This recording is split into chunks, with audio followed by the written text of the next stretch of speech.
So guys finally the brand new day ఈరోజు అయితే release అయిపోయింది. మనం ఇప్పుడు సినిమాకి వెళ్తున్నాం. సో మ్యాటర్ ఏంటంటే నేను ఫస్ట్ టైం వ్లాగ్ చేస్తున్నా. ఈసారికి ఎలా ఉన్నా అడ్జస్ట్ అయిపోండి. నెక్స్ట్ టైం ఇంప్రూవ్ చేసుకోవడానికి ట్రై చేస్తా. స్పైడర్ మ్యాన్ సినిమాకి వెళ్తూ ఈ బట్టలతో వెళ్ళకూడదు కదా. ఒక్క నిమిషం ఇప్పుడే వస్తా. స్పైడర్ మ్యాన్ సినిమాకి ఇది కరెక్ట్ అవుట్ఫిట్. ఎలా ఉందో చెప్పండి, కామెంట్ చేయండి మీకు ఎలా అనిపించిందో. ఇంకా మనం లేట్ చేయకుండా సినిమాకి అయితే వెళ్ళిపోదాం. మూవీ ఎలా అనిపించిందో చెప్తా, వీడియోని ఎండ్ వరకు చూడండి. ఇగో మనోడు వచ్చేసాడు, మన గుండు బాయ్. బాయ్ ఎట్లుంది బాయ్ సినిమా? హైప్ ఉన్నా బ్రో. మొత్తం నేను బాగా ఎక్సైట్మెంట్ ఫీల్ అవుతుంది. లిటరల్లీ 5 years తర్వాత వస్తుంది సినిమా. మామూలు పిచ్చ హైప్లో లేను అసలు. నేను పొద్దున్న నుంచి ఫోన్లు కూడా తెరవలేను, స్పాయిలర్స్ వస్తాయేమో అని చెప్పి. సో మేము 1 month ముందు బుక్ చేసుకున్నాం టికెట్స్. రోజు స్పైడర్ మ్యాన్ గురించి ఏదో ఒకటి మాట్లాడుతూనే ఉంటాం. ఫైనల్లీ ఈరోజు వచ్చేసాము. చూద్దాం. 1 week నుంచి డిస్కస్ చేసుకుంటున్నాం. అరే ఆ రోజు వర్షం పడితే ఎలా వెళ్తాం, అలా వెళ్తాం, ఇలా వెళ్తాం అని చెప్పి ఫైనల్లీ ఇలా తడుచుకుంటూ ఇలా వచ్చాం. Finally in the best screen off Hyderabad, PCX. ఈరోజు సినిమా చూసి రివ్యూ కూడా పెడతా.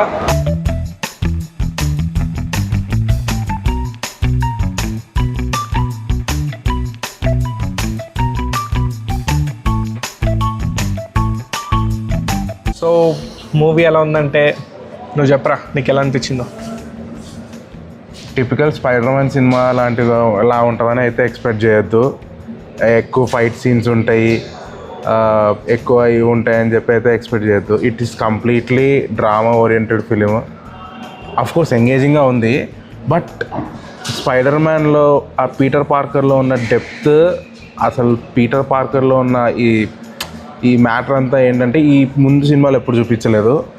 వీళ్ళు ఇంత మ్యాటర్ ఉందా అని చెప్పి ఈ సినిమా చూసిన తర్వాత ఎవరికైనా అర్థమవుతుంది.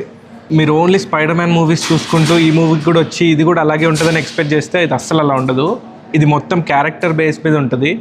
లైక్ స్పైడర్ మ్యాన్ ఫన్ కానీ లేకపోతే తింగర్ పనులు కానీ అవేవి దీంట్లో ఉండవు. చాలా మెచ్యూర్డ్గా అనిపిస్తుంది మూవీ. అండ్ ఇది యాక్షన్ సీన్స్ ఎక్స్పెక్ట్ చేసి రాకండి, అంత యాక్షన్ సీన్స్ ఏముండవు. కానీ ఒకవేళ మీరు ట్రూ స్పైడర్ మ్యాన్ ఫ్యాన్ అయితే మాత్రం మీకు సినిమా ఖచ్చితంగా నచ్చేస్తుంది. బేసికలీ హోమ్ కమింగ్ నుంచి, సివిల్ వార్ నుంచి చూసుకుంటే టోనీ స్టార్క్ ఏదైతే ఎక్స్పెక్ట్ చేస్తాడో స్పైడర్ మ్యాన్ నుంచి, అంటే to be responsible for something అని, నాకు తెలిసి ఈ సినిమాలో ఆ కైండ్ ఆఫ్ పీటర్ పార్కర్ని మనం చూడగలుగుతాం అన్నమాట.